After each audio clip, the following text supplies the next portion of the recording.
আসসালামু আলাইকুম। পূর্ণতা ব্লগে সবাইকে স্বাগতম। আর এই মাহে রমজানে ভাজা পোড়া না হলে কিন্তু চলেই না।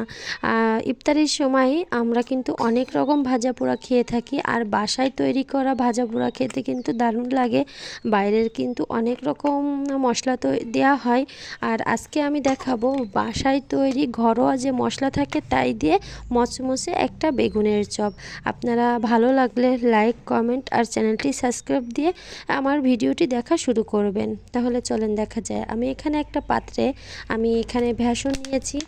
তারপর এর মধ্যে আমি মরিচের গুঁড়া দিয়ে দেব, তারপর দিয়ে দেব ধনিয়া গুঁড়া আর চাট মশলা, আর লবণ আর হলুদ। ব্যাস এই মশলা দিয়েই আজকে আমি একেবারে মচমচে বেগুনি তৈরি করে দেখাবো। আর একটা টিপস থাকবে, সেটা চলেন ভিডিওতে আমি বলে দেব। আমি এখানে সবগুলো মশলা দিয়ে আমি সামান্য পানি দিয়ে আমি ব্যাটারটা তৈরি করে নেব।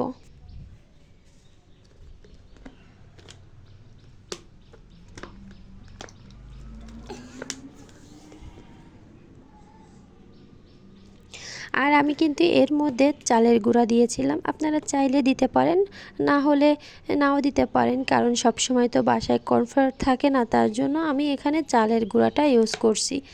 তারপর আমি খুব ভালোভাবে করে মিশ্রণটা তৈরি করে নেব। আমার মিশ্রণটা কিন্তু তৈরি হয়ে গেছে। তারপর এখানে কড়াইতে পরিমাণ মতো তেল দিলাম। যে টিপসটার কথা বলছিলাম মচমচে হবে, একটা টিপস এটা হলো গরম তেল বেগুনের মিশ্রণের মধ্যে দিয়ে দেবেন, তাহলে এই বেগুনিটা অনেকক্ষণ মচমচে থাকবে। তারপর কড়াইতে আমি তেলটা কিন্তু একেবারে লো হিটে দেব না, পুরোপুরি হিটে তেলটা গরম করে নেব। তেলটা যখন গরম হয়ে যাবে তখন আমি এক এক করে বেগুনিটা দিয়ে দেব।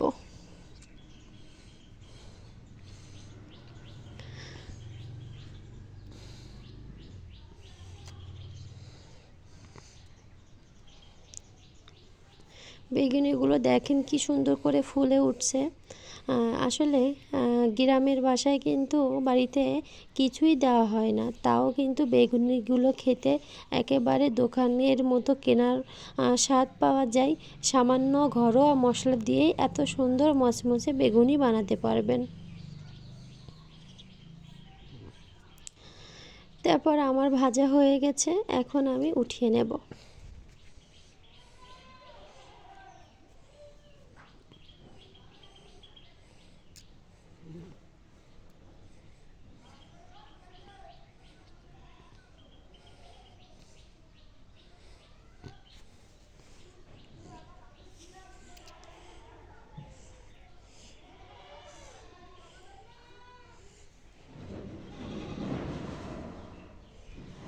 সবগুলো বেগুনি ভাজা হয়ে গেছে।